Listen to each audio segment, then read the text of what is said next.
Good evening. The opinions and statements voiced by our guests do not necessarily reflect the opinions of this network. Enjoy the shows.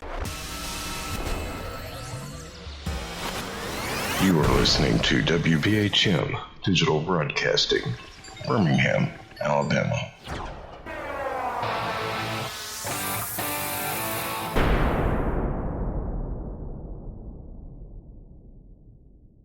Presenting travel writer and sacred mysterious site hunter, Teal Gray. Thank you for joining us tonight on Paramysteries. We're coming to you live on WBHM-DB radio out of Birmingham, Alabama. I'm your host, Teal Gray. I'm a best-selling Texas author, mysterious sacred site traveler, and to some people's surprise, a non-denominational minister. But yet, yes, the paranormal has always been part of my life. So we just had our Halloween and Day of the Dead celebrations, which all began with the ancient Celtic celebration of Samhain. And that is the start of winter, the dark part of the year, and the beginning of the new year, a time when the souls of the departed visit those who recently died and travel to the next world. Throughout the British Isles, one of my favorite places ever, locals join Druid priests to observe this holiday by lighting bonfires, sacrificing some crops, sometimes cattle, and to scare off evil spirits by wearing costumes, possibly made from animal skins, in order to trick spirits and prevent them from taking possession of their bodies. The Roman conquest of the area brought with it fear Allah, and it's a day to honor and remember the dead. And another holiday, Pomona, and the goddess of fruits and trees, the bobbing of apples became a tradition. And later in the 8th century, the church set November 1st as All Saints' Day, the day before, as the time, Hallowed Eve, Halloween, which starts the period of All Hallow Tide, a trium of including All Saints' Day, where the departed saints, the martyrs, are all recalled. So Halloween eventually became a secular day. And, we have a lot of fun with it, of course. And the idea of trick-or-treating also originated in Britain, where the poor would stop by homes to receive what they called soul cakes in return for praying for the donor's departed relatives. If now the homeowner did not give them a tasty treat, they would pull a trick on them. And on the aisle, people would carve scary faces on potatoes, beets, and turnips, and place a lit coal in them to keep away the evil spirits. That tradition we Americans just love and adopted using pumpkins, and carving them became a family tradition for many of us. And I know we have such a great time with that in our house. And when I did a book launch several years back, and I went, and it took me forever to find them because we had quite a big party. I found the traditional turnips, and we carved those, and it was a lot of fun. Everybody really kind of enjoyed taking that tradition back and doing something a little fun from back in the day. So next time, mix up your Halloween a little bit and try some of those older ancient traditions mixed in with the new pumpkins and different things. And I think you'll have a lot of fun. I know we did. So tonight we have one of my favorite people. She is also a best-selling author and speaker. She's a local legend hunter. We have folklorist Susan Hill on the show. Susan, welcome. Thank you for having me. Well, I'm so excited. And, we're celebrating now. Your third book just came out. You had Respectful Ghost Hunting, as well as your introduction to dowsing in the modern U.S. Spirituality. And your Urban Legends of the U.S. just came out. And that is such an amazing book. I'm really honored. I have, I think, 4 of my illustrations in that book. So I'm excited about that. And congratulations on more bestsellers. Well, thank you. Yeah, and actually, the second part of that series, it's going to be a long series because, of course, I'm doing the whole U.S. and then I'm going to just tackle the world. Uh, but the second one is actually going to be out on Monday. So, Okay. Well, we're celebrating what's come and what's to come. I love it. Well, I love the way that you split up the books, because instead of people, these days, everybody's so busy, they kind of can't commit the time to a big, thick book. And I get people asking me all the time, Teal, love this, but gosh, could you just make shorter books? Because we don't have the time. And I'm still trying to read the first one and we're on the sixth one, So I love the way you split that up, because people can really enjoy it and feel like, oh, okay, one, it's going to be fun to collect the series, and I feel like I can tackle this. I feel like I can actually make it through this book and read it. right. And then, of course, in every book, it's short stories. I mean, it's the legends, and then I put in eyewitness accounts on the ones that I can actually get actual locals to tell me their stories. Mhm. Because I always think that makes it more fun, a Oh, little bit more personal. So it's short and sweet, because we live in a busy society, and all of us, we just need something that we can read and put down and don't have to come back and try and remember what we already read. So where did you stop off and what is that? Yeah, exactly. Now, I bet from the way that you're doing this and sourcing your material, it sounds like when you're meeting with the locals, and I know you've gone around the world like myself, and you really find some hidden treasures, stories that nobody's ever heard of before, right? right. And those are actually the ones that I prefer. I love finding, I love the ones that we've all heard of, like Resurrection Mary and all those things. I love those stories, but I like the ones that are personal just to those small towns that we don't generally go to, where we don't hear, we just don't hear those tiny town stories. And I love those because it really, it gives you more of a look at their local culture. And I just love that.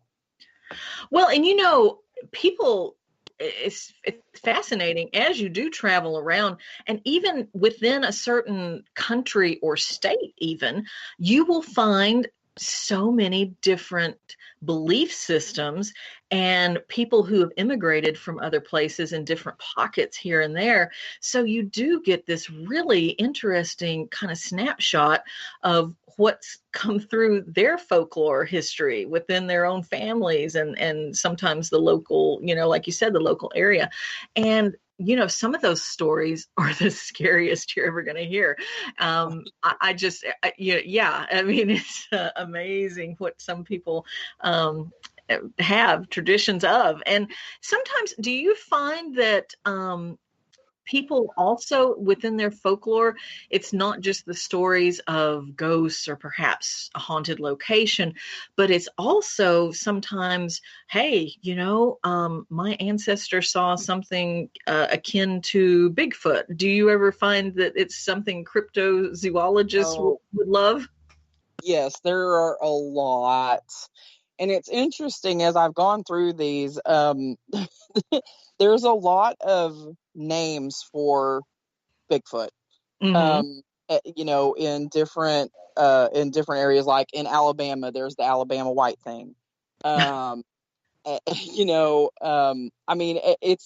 It's really interesting. All these different places have different names for the same creature. Mm-hmm. But the stories match up very much the same, which again lends credibility to some of these, stories where you're like, how are all of these people who live in different areas seeing the same thing? I agree. I It has agree. a And different I name. love that. That's a Yeah. little bit of sort of something that researchers, definitely need to go to your books for, because it's kind of like, hey, let's add this to the checklist because Susan Hill talked to these people in the mountains and they said this, and that's Right. exactly what we saw, verbiage, different names for things. It's just Yeah. verbiage. But if you've got those sightings, you can really start to build a picture of what's out there in the world. And there's so many woodlands and forests and deep, Oh, rainforest. We'll never see everything. oh, of course. And, in some of these areas, I mean, these are on people's private property. They've got huge ranches, or they've got, they live way back off in the woods, like you said, and people don't go back there. And that's why, I mean, they may be the only ones who have seen this. There may just be a small group of people who've seen it. And I think that's another reason why it's really important to get local legends, because, I mean, otherwise it's just going to stay right there. And then how are you going to connect those dots and say, wait a minute, we've got way more sightings of these things. We've got a lot more. It's really interesting. As vast as the world is, legends are one of the things that you can kind of go all the way around the globe and realize that we're connected a lot more, even just with our stories. Mm-hmm. Because across the world, you can find something that's so similar to right here in Texas. And I mean, I would be like, what? How do they have the same thing all the way over there, and they've never even been here? You saw what? I've got that in the next field. Exactly. Comes to talk to me on a Wednesday night. We're gonna listen to Paramysteries. Well, do you have? I suppose it's a bit like asking you, what's your favorite pet? But do you have a sort of a favorite or a top three that you love as far as your favorite tales? Okay, so one of my favorites is actually out of Massachusetts. And I think the reason it's one of my favorites is because it actually has everything, and it's insane. The whole story is just crazy. So it's actually the story of the Snallygaster, is what it's called. Oh wow, that's like a shenanigan right there on a pillow. Exactly. What And is that? That actually, now German immigrants are the first ones to have seen these. They actually saw this thing that they coined the Snallygaster, and I'm probably completely butchering it because I don't speak German, but that was as close as I could get to pronunciation of it.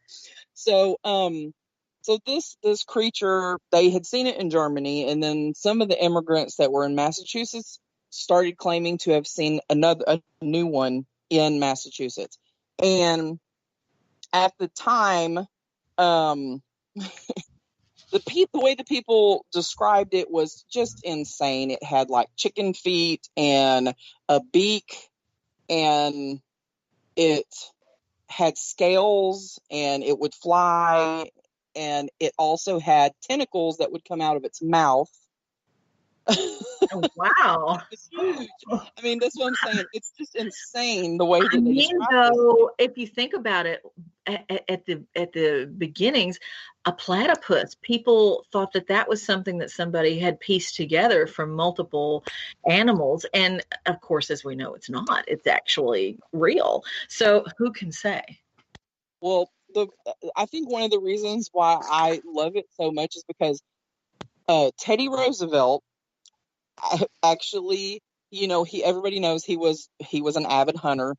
He was fixing to go over to Africa on a hunt, and people had been claiming to see this thing so much that he decided he was going to call off that trip and stay in America to go hunt this thing. Oh. And he never saw it. But he went all over the areas and went hunting it, and it was in the newspapers and everything. So I find it so interesting. It's pretty much, I mean, it made its way into American history. It's yeah, I love that. Somebody took their, hunting so seriously. I mean, Exactly. he believed it. Yeah. Right, for him to actually do it. So I just really love that one because it's just a wild story. And I mean, the description of it is just, it's hilarious. So yeah, that's one of my favorites. There's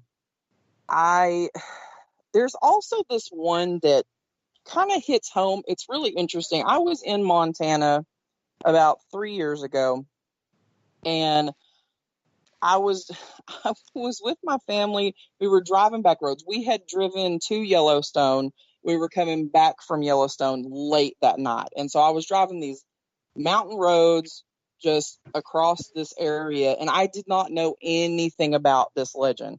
But I saw what looked like a giant black wolf on the side of the road when I went past. And of course, there's no lights out there because this was ranch land. There's nothing out there. And I saw it and I slowed down and I was like, was that a wolf? Yeah. It was huge. And I was like, maybe it was a bear. And I was thinking, what the heck would that? But when my lights hit it, it didn't light up. Like, normally you see like the fur and everything. It was just black. Sure. It was, the darker than dark. Wow. And I was like, that's so weird. And so I went ahead and went back. I didn't think anything of it.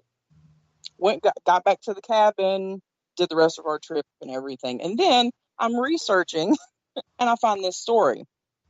And it's about it was actually one of the best known stories of it. It was actually a coach at a local high school. He had stopped to pick up a hitchhiker along that stretch of road.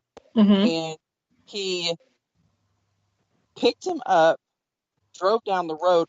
As he was driving, he was realizing that this guy was acting really weird, and he was like really sweaty and just looking strange. And finally the guy pulled back over, said, dude, I'm gonna have to let you out, and so he was like, I've got to turn around and go somewhere else. He was just making an excuse to get this weirdo out of his car.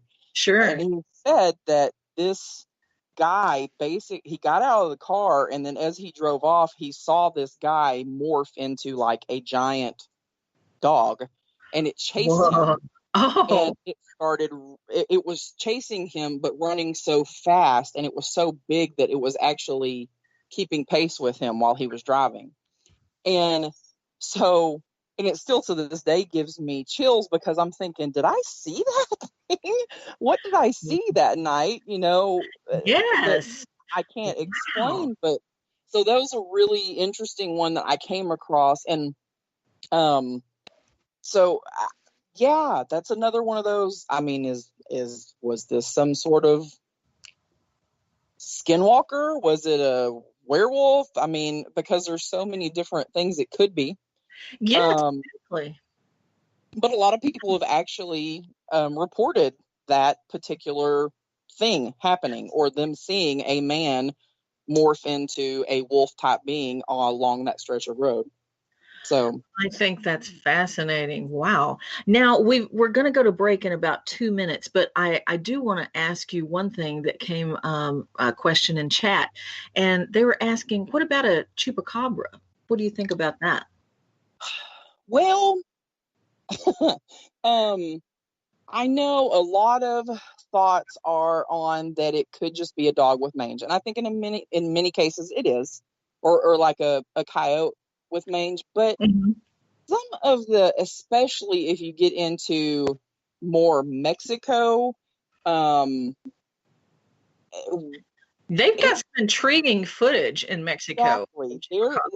It's different. It's not just a hairless dog. It is a completely different looking thing. What I believe a chupacabra actually is. I don't know. I think that a lot of times what people see and that they think, oh my gosh, that's a chupacabra, that's not really what it is. But I do believe that these other people are seeing something. Sure, I do too. Now, it's more than just a hairless dog. It looks different. Totally agree with that. Now we're going to take a short break and hear from our sponsors. We'll be right back. But when we come back, Susan, I want to get into that. We stopped you at number 2. So what's your third favorite legend that we want to talk to when we get that back from that? But again, we'll be right back, everybody. Hang on, and we're going to hear from our sponsors.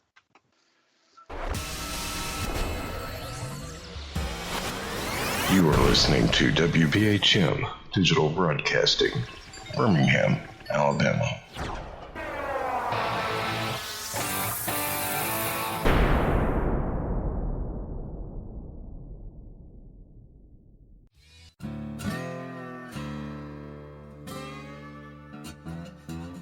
Oh, come on. I'm Southern, but... nope. That'll do. Hello. I am Kat Hobson, host of Paranormal Experience here on WBHM Digital Broadcasting out of Birmingham, Alabama. I enjoy having guests from all areas of the paranormal, from ghosts to ufology to cryptids and beyond. You'll find some of the best researchers in their fields bringing you some great information. Join me on Wednesday nights from 8 to 10 p. Eastern here on WBHM Digital Broadcasting.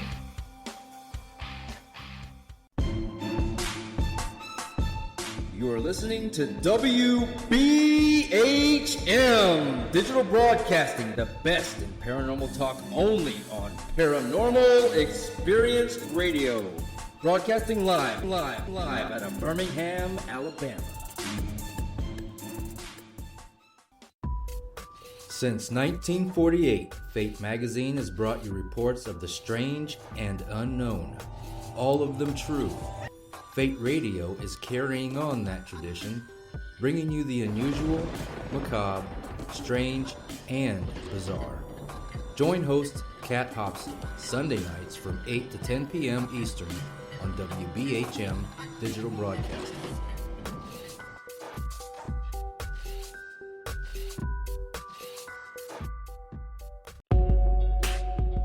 You are listening to WBHM Digital Broadcasting, the best in paranormal talk, only on Paranormal Experience Radio, broadcasting live out of Birmingham, Alabama.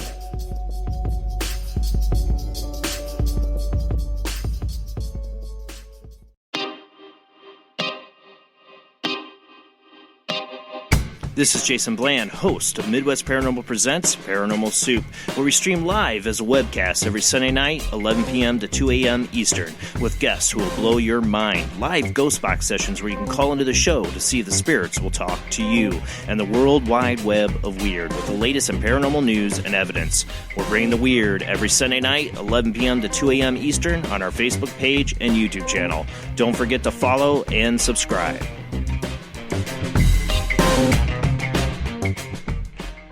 Thank you for listening to WBHM Digital Broadcasting out of Birmingham, Alabama. The time is 23 minutes after the hour. Welcome back to Mysteries. This is Teal Gray. We're coming to you live on WBHM-DB Radio out of Birmingham, Alabama. Now, we are talking to folklorist Susan Hill, and she was giving us some of her top favorite legends, and we were just about to get to the third one. So what is that one for you, Susan? Okay, so my third one is something that I am like super interested in, and I wish I could figure out more about. And it's actually going to be in this next book. It's the Fresno Nightcrawlers. These things, these things are so weird. And there is video footage of them. Just CCTV footage. And the first man who ever caught the footage is actually a veteran. He's, no BS. He kept hearing his dogs kept barking all night long, and it was driving him crazy. So he wanted to put out the cameras. So he got a good camera system, put them out, because he figured either there was raccoons coming up or maybe somebody was lurking around outside trying to break in. So he just wanted to have a good security system. And he caught these things walking across his yard. and it basically, it's the description's crazy, but it looks like a ball with two legs, and it almost looks like they're walking on stilts, but they have like pants on, like they're wearing pants. It's strange. There's no arms, there's no body. How tall? How big is this thing? Well, there's two different sizes, but they're thinking that the tallest one is probably no more than 3 feet, and the other one is a little bit shorter. And it's Wow, that's quite large. yeah, and so they think that they're not really sure what these things are, but there's also 2 other videos that have come up. One from a actual national park that one of the guards caught, and one from another person's CCTV. And again, it was a larger one and a smaller one, and they just seem to be walking along. They're not messing with anything. They're not doing anything. It's not like they have thumbs. They don't have hands. So they're not, they're just, it's almost like they're just wandering around. It's such a curious thing. And I think, as you pointed out, people catching them on their CCTVs and such, with the onslaught of so many people having security cameras. I know I turn a lot of mine off because both of my property is so sometimes I just don't want to know. But we are finding out more and more curious things out there. But I wonder, is there any indication of something, like, are they, vegetarians, or do they attack your... They don't seem to be doing anything. They seem to just be observing or just walking across properties or land. But the interesting thing is that after these surfaced, people, of course, started looking into stuff. And turns out that there are certain Native American tribes have made statues of something that looks very much like these before. So they're wondering if these are some sort of earth spirit or earth being or something like that. Well, there's so many types of elementals. I mean, I hadn't thought of that. That could be something possible. Or, as you say, it could be something that is, hopping off of a UFO from the aliens. Like, go check this out and just scan and let us know what's happening. I mean, who knows what they are, but it's so weird. So anyways, that's one that just really interested me, because I'm like, I can't explain it away. And I want to know more, but now nobody has seen them since 2011. Nobody has caught anything about them. So, okay. Well, now another question came up for you. Is there any sort of legend that you can think of offhand? It's okay if you can't, but that you think is maybe a bit far out there for even a legend hunter? I mean, is there something that you're like, I think that might be a little bit of BS there, a little bit of a tall I'm going to get hate for this. I know I am, but I just, and it's just because I've never come across any of these beings, and they may be there, but I mean, I'm a biology major. So, the whole, like these, like the Loch Ness Monster, these small lake monsters, the ocean, absolutely, there could be anything and everything. I just find it hard that something so large could survive in such a small environment. Yeah, I will say, I just a few months ago, but right before lockdown with the pandemic, I just got back from a month in Scotland and going all over, and spent quite a bit of time literally on the water on Loch Ness, and didn't see anything. I do know some of the waters, there's certain things people think, it could be a trapped, dinosaur. It could be something left over. But I do agree with you. I mean, it seems like as much as has been searched, they're either, they're only for certain times, or, some people think that again is something that is an alien that comes popping back in. I don't know, I would love it. I really was hoping to see Nessie. I was, but I have never seen her on any of my trips. Never. Right. And that's the only thing, I've been on Lake Champlain looking for Champ, and I've never been able to catch one. I think a lot of times what people are seeing are, like, they'll say these large sturgeon or something like that. but it's just, to me, biologically, I just don't see, unless there is a way or a time whenever it fills up so much and there's a waterway for them to get out and come back. Yeah, It just seems very hard. I just don't see how biologically something so huge could live on the amount of fish that are in that lake. It just and doesn't. not be caught on any of the searches that have been out for them. Well, that's fair enough. I love Nessie, but yeah, I get where you're coming from. Now, speaking of travels, you travel like myself all over the world. Which came first, chicken or the egg question? Were you just a traveler who loved to explore things, or did you get hooked on hunting, these legends, and that drove you to travel? How did that work out in your life? Well, I've always had the travel bug. I've always loved to travel. I've always loved other cultures and just learning about things. That's just kind of always been who I am. So I think the travel, it was definitely first, but the paranormal kind of has always been in my life because I've seen things ever since I was little. Mm-hmm. Talking to dead people. I was one of those weird kids. And so it's just kind of been something that's been there. And I do have that science side to me, so I always want to find out more and know more, and try and figure out what is this. Mm-hmm.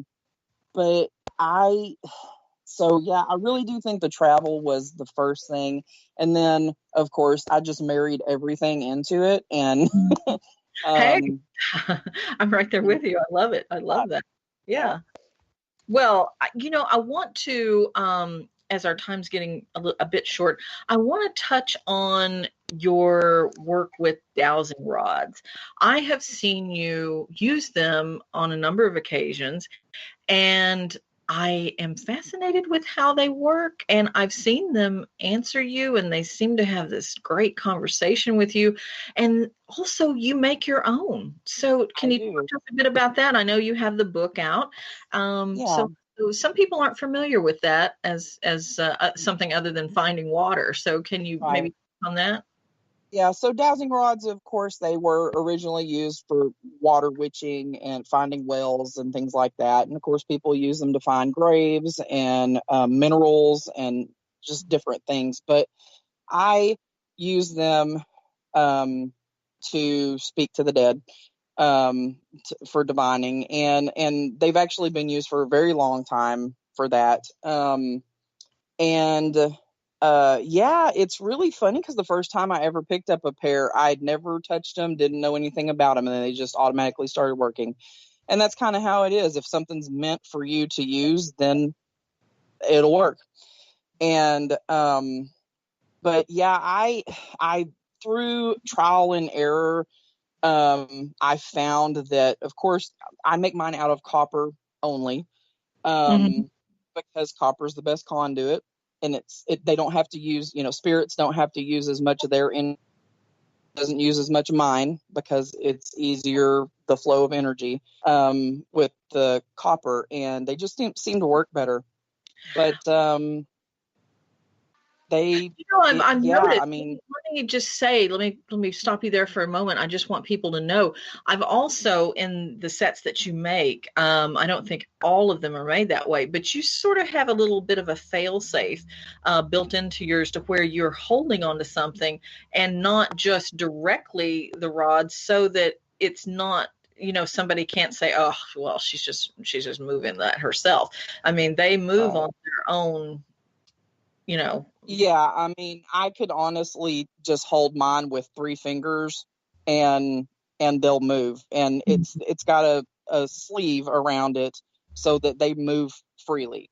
And but yeah, I mean, it's just like you ask them yes or no questions. You can ask them where they are in the room, and they'll point. It does take some practice, but once you get good at it, I mean, it works great. Well, it Yeah. was amazing the last time you were over here. You did a reading for Mhm. my daughter and her husband, and spirits, of course, were moving around the back house, and it would tell you like, hey, they're hey, Susan, by the way, there's something Exactly. in the next room, and we moved in there.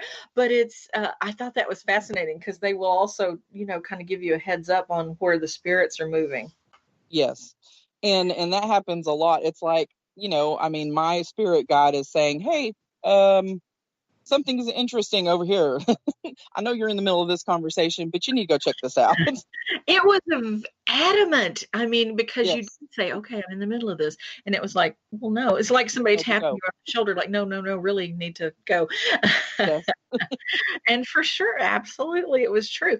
Now, you're going to be in Jefferson, Texas this coming Saturday for the History, Haunts, and Legends event. And will you have any for sale there? What are you going to have? I will. I'll have my books. I'm actually going to be doing a presentation and speaking about the dowsing rods. And during that time, people who come in into the room, I hand out some dowsing rods and let people try them to Oh, see if great. they'll work for them. Mhm.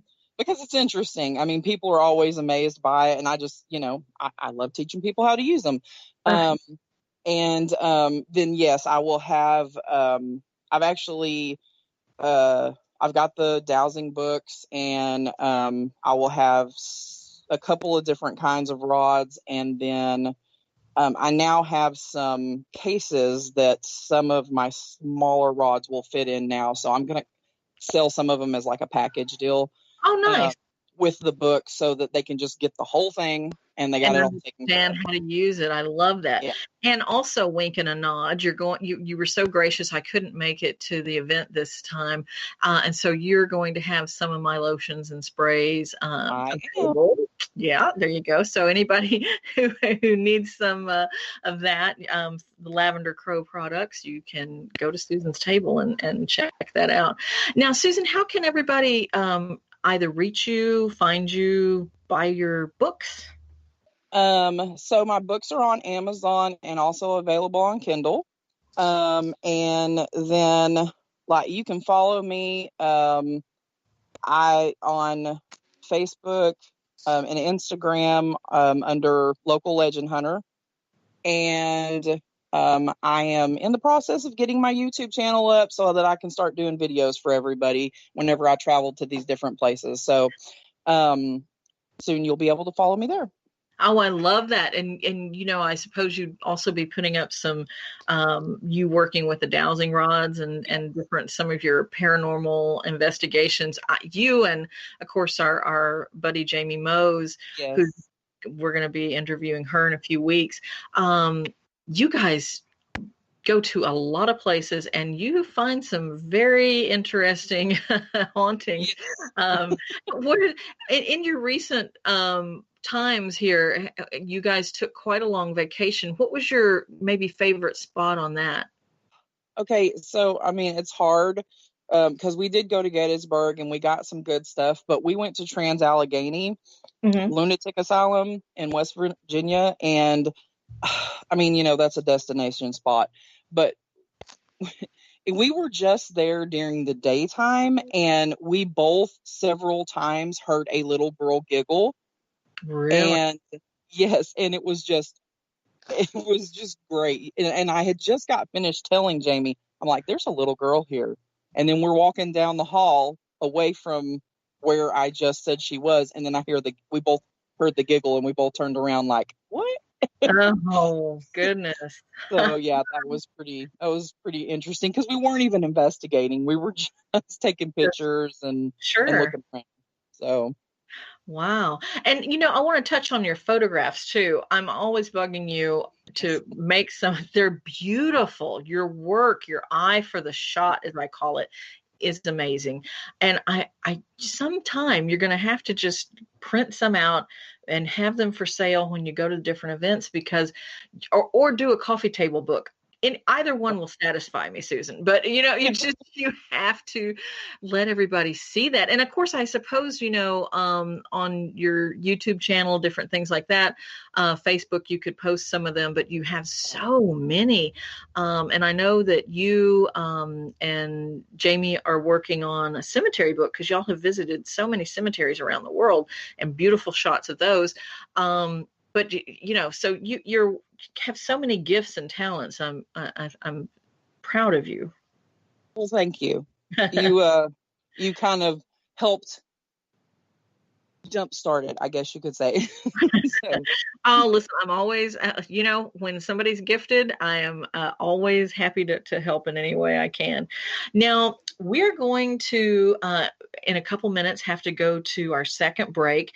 And when we come back from that, we're going to be speaking with Tui Snyder. She's doing our special segment this week. And she's going to tell us about a time she was actually mistaken for a ghost herself and about buried treasure under a cemetery tree. So that's going to be interesting. So welcome to stay around with us, Susan, if you'd like to.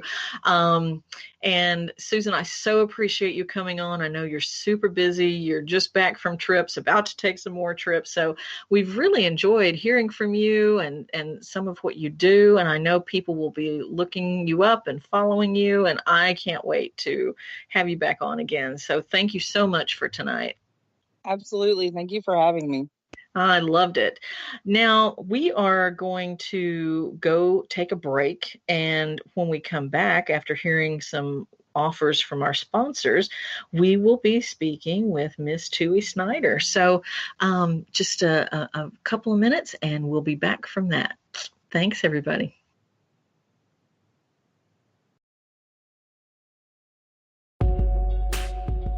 You're listening to WBHM Digital Broadcasting, the best in paranormal talk, only on Paranormal Experience Radio, broadcasting live out of Birmingham, Alabama.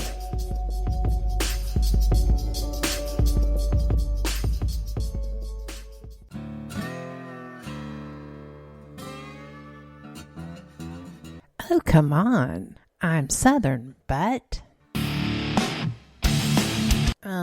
nope.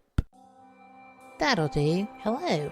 I am Kat Hobson, host of Paranormal Experience here on WBHM Digital Broadcasting out of Birmingham, Alabama. I enjoy having guests from all areas of the paranormal, from ghosts to ufology to cryptids and beyond. You'll find some of the best researchers in their fields bringing you some great information. Join me on Wednesday nights from 8 to 10 p. Eastern here on WBHM Digital Broadcasting.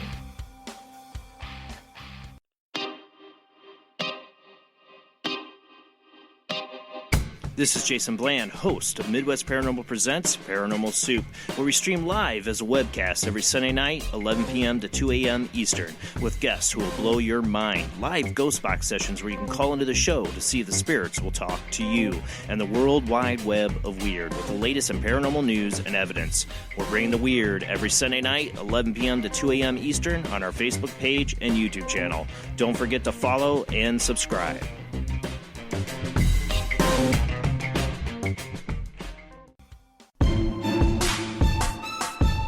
You are listening to WBHM Digital Broadcasting, the best in paranormal talk, only on Paranormal Experience Radio. Broadcasting live out of Birmingham, Alabama. Thank you for listening to WBHM Digital Broadcasting out of Birmingham, Alabama. The time is 45 minutes after the hour. Welcome back. I'm your host, Teal Gray. This is Paramysteries. Tonight, we have our special segment presented by Miss Tui Snyder. And Tui, thank you for coming on the show. Hey, Teal. Thank you for having me again. I love doing these segments. Well, everybody's loving to, when you come on, we've got you the first weekend, or the first Wednesday, and then the third Wednesday, and they are putting it on their calendars because they're so excited to hear your stories. And tonight, so you've been actually mistaken for a ghost, have you? Yes, and I should mention that this little anecdote comes by special request of, I think, Bob and Connie McIntyre because of your Facebook page. Oh, great. Yeah, you posted on Facebook, I don't know, last week or something. Uh-huh. There was this like a meme that you put up, and it said, "Next time a stranger talks to me when I'm alone, I'll just look at him shocked, and then I'll quietly whisper, 'You can see me?'" Yeah. And, I and was feeling a bit mischievous that day. So well, for some reason, when I saw that, of course, it made me laugh, and I thought, ooh, because I'm pretty mischievous, something like that would be fun to do. And then it reminded me of a few years ago when I actually was mistaken for a ghost. And I was down in, a few years ago when I went down to New Orleans, and Larry and I spent some time there. And of course, I was like a kid in a candy store because there's such a variety of historic cemeteries there. Mm-hmm. I mean, they have these really great ones just dedicated to, the Masons, and you got to see all these great Masonic symbols that I hadn't seen anywhere else. And the statuary is gorgeous. And of course, the crypts and all this and that. And of course, this was August. So on top of it being a lot of fun, it was incredibly hot and, and incredibly humid. So like I'm running around with I had a, this parasol with me, and I had a fan, and Larry would, he would just get too sticky and just jump back into the car for a little bit. But I didn't want to waste a minute. But I was using the shade a lot. So anytime there's a big mausoleum, I'd sort of slink along the edge of it to get a little bit of shade. Well, while I was slinking around, and too, when you're taking photos, how you get down on your knees and then you lean over and you're in all these weird little positions. A lot of times I end up like, practically on my stomach. I'm trying to shoot up at something. So I was squatting down really low, and I was in some shade, and I found this cool, some cool headstones, and I was trying to get good lighting on them.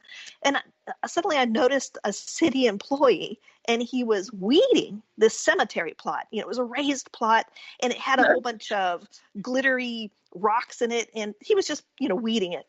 And I didn't think anything of it, but a breeze came along, which was very welcome. It was kind of a cooling breeze, and it was blowing from me toward him, I suppose.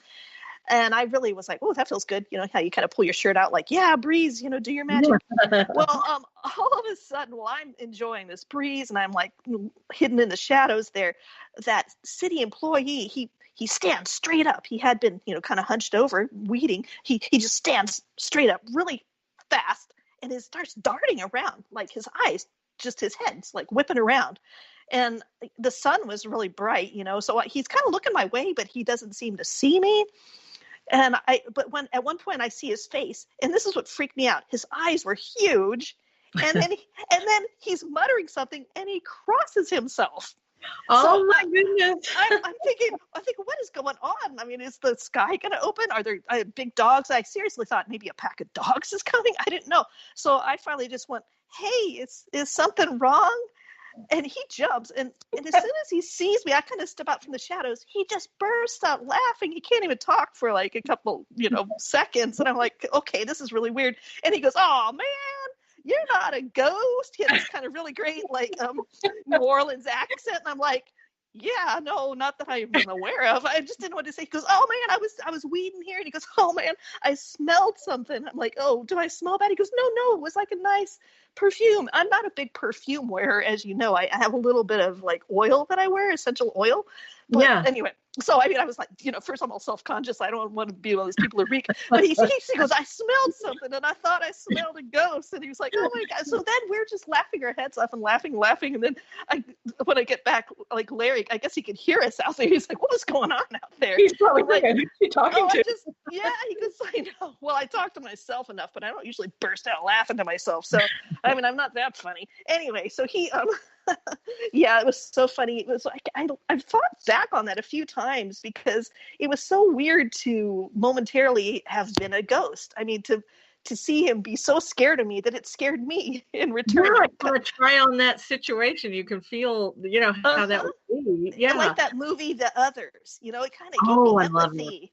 It gave me empathy in a weird way for like what it might be if you'd passed over and didn't know it. And you're like, "Oh, hey, dude." Yeah. So like, wow, Well, Yeah, it's really weird. I had the experience one time of a spirit trying to, in the front house here on the property, to try to give me a feeling of what they go through on a repeat.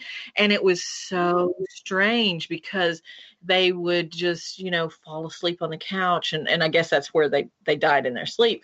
But then they would wake up when people... Remind me never to sleep on your couch. I know, yeah, don't sleep in the front house. If you notice, I never bring people in the front house, not just because of the dogs that will eat people, but it's a different kind of haunting, and it's not friendly. Like it's almost a poltergeist. At times it'll throw things at you. It's crazy.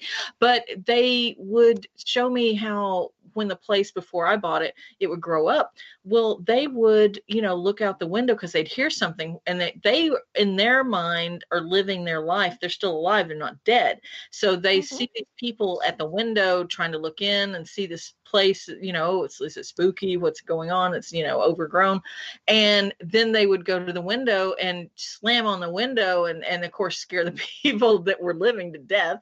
And they would run off, and then they would get tired, go back to the couch, lay down, and kind of go through the motions of, waking up and something would happen, and then they would go back asleep. So really crazy. Now, you also teased us with something that I would love to find. I would love to find buried treasure somewhere. And about that, under a cemetery tree, no other. Yes, indeed. Now, over in Fort Worth, there is a tree that is known locally as the Turner Oak. And it's in Greenwood Cemetery. And this tree at one time had $10,000 in gold buried beneath it. And this was back when $10,000 was worth a lot more than that. And what gets me is nowadays, most people drive right by this oak tree without realizing what an important role it played in Texas history. And I guess hopefully we have time here. And if we don't, you can. Oh, okay, good. So what happened was in 1861, Texas seceded from the United States, seceded from the Union. And everyone was supposed to turn their money into Confederate notes if they lived here in the South. And there was a very wealthy farmer named Charles Turner. He was a farmer and a merchant and also a Texas Ranger. And he was like, he was a pretty savvy businessman. He goes, I will turn most of my money into notes, but you know what? I am going to bury $10,000 in gold underneath a tree just in case. And guess what? In 1865, when the war was over, his little hunch played out. And everybody else's money was worthless, but he dug up this gold, $10,000 in 1865, $10,000, so it's a lot of money. Yeah. And he used a really big chunk of that money to rebuild the town of Fort Worth. He's considered a founder of Fort Worth. Now, another cool thing about this tree, and what gets me is it's right at the entrance to Greenwood Cemetery. And you can check out my YouTube channel. You'll see exactly where it is. It's like you turn right in, and there's a big traffic circle. And in the middle, there's this glorious oak tree. And if you get out of your car, which you should, and walk up to this tree and pay an homage to it, you will see one plaque will tell you the story of Charles Turner. But there's another plaque on there that lets you know that this tree is a bicentennial tree. And that means it was alive when our Constitution was signed. So this is an old tree. And just think how much history. Yeah. Isn't that amazing? So that's, and I thought when I first heard this, I was like, someone just made up that story. But no, it is a real story. And Charles Turner, he had a big role in Fort Worth turning into what it is today. But I just love that that this tree is revered, and that trees, and this too, Teal, I think we talked about this a bit, but I first heard about this from a book that I found called Famous Trees of Texas. And it has the stories behind a whole bunch of trees. And there are trees around the world that have there's like the Savannah oak and there's the Friendship oak. And so this is one of those storied trees. I just think it's really neat. Trees kind of history. a certain significance they have. And I love to, when I visit them, different trees, I love trees, is to just think about all the things they've seen. As you said, it's so old, and what has it seen and come and gone, that everything's come and gone, and yet it's still there. It's pretty fascinating. I love that.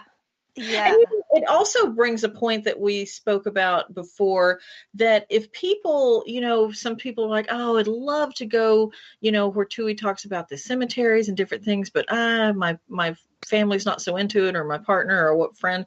But listen, we've said it before, say it again, the history of a thing, they don't have to be into the paranormal aspect of it, but that is a fascinating part of history. And just to go see the tree, even if you're not in love with history, do you love nature, or do you want to take great photos of stuff? So I think you can find this kind of common ground for everybody, to kind of come with you on these adventures, and that you write these great books about all the different adventures they could go on and places they could go. And I just think that no matter what somebody's into, you could really find a common ground. Yeah, I like to, I like to joke that my books take you places, even if that is just armchair travel. But I think that it's nice to unplug, get off your screen for a minute, whatever it happens to be. And the nice thing about visiting different cemeteries is that it's a cheap outing. You and your friends, you just hop in. It's the gas for you and your family to get there. A lot of them, you can even pack a picnic. I mean, they're polite. And if it's still distancing, like, it's not going to be crowded. Exactly. It's been great for social distancing even before that was an important thing. And people, it's great. But you could, some of these, especially the country ones where there aren't ones that are still in use, you've got to be careful. You don't want to bother anybody who's mourning. In fact, the day we went to the Turner Oak, there was a memorial going on, and it's a huge cemetery. It's like 190 acres. So I didn't mind. There was lots else to see. But when we came back later, it was like, oh, okay, the coast was clear. But we often take a little picnic with us because, some of these country burial grounds, it's just really nice to just sit out there and then just enjoy the peacefulness and the nature. Yeah. But like you say, there's something for everybody. You got the ghost, enthusiasts, then tell them a ghost story. You got the history buff, tell them that. You got the genealogist, talk about the lineage. Or the nature.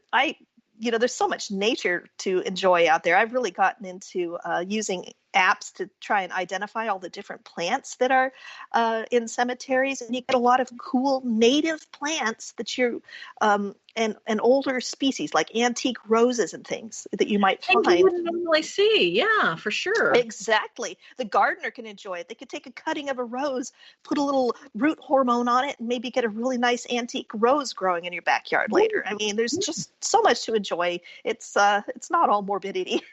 No, and I grow lots of things on the property. Mm-hmm. Roses are one of my favorite things. And, also you can take a cutting and stick it in a potato and bury it. It really helps the nutrients out of that. So just a little tip.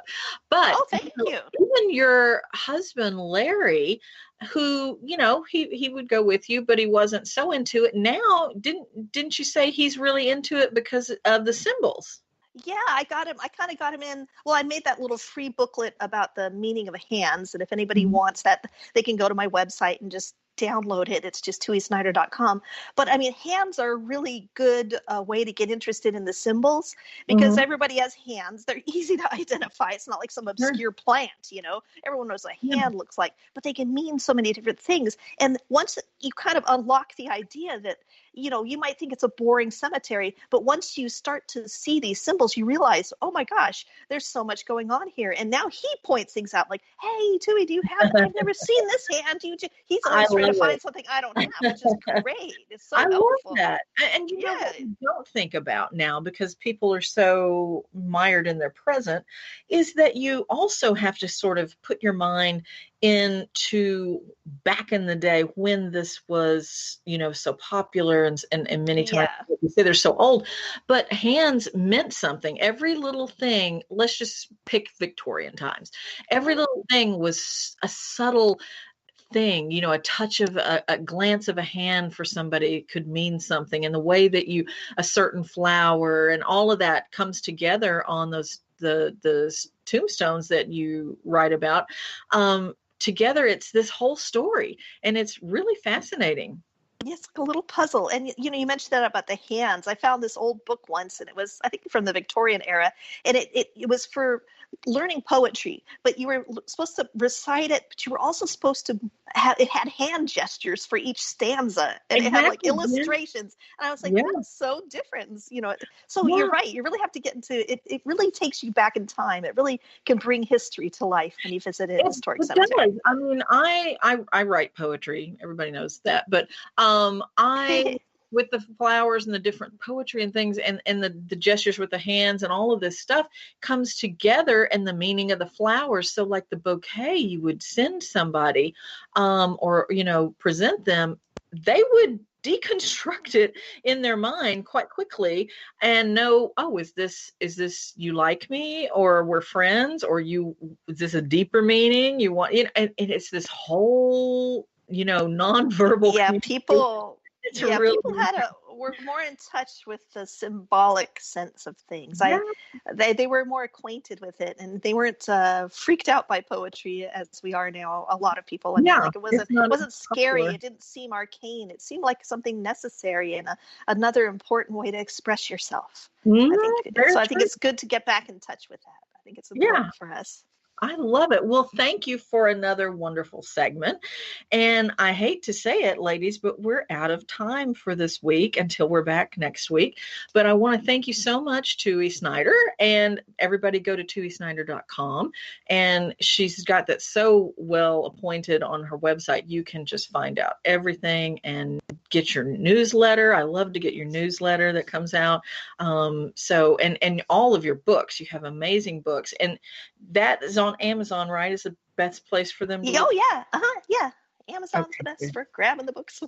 And congratulations. You were just on the television again. I turn it on and, oh, there's Tui again. So congratulations. That was a lot of fun for Halloween. That was fun, and it was kind of cool to be able to do it via Zoom. It was really different. I enjoyed it. It was a lot of fun. The pandemic has taken us some crazy ways now. But I hope everybody enjoyed tonight. I certainly did. And come back to us next Wednesday at 9:00, and we'll have more for you. And again, thank you, Tui. Thank you, Susan. And everybody, have a blessed night, and we will see you next week. Good night, everybody.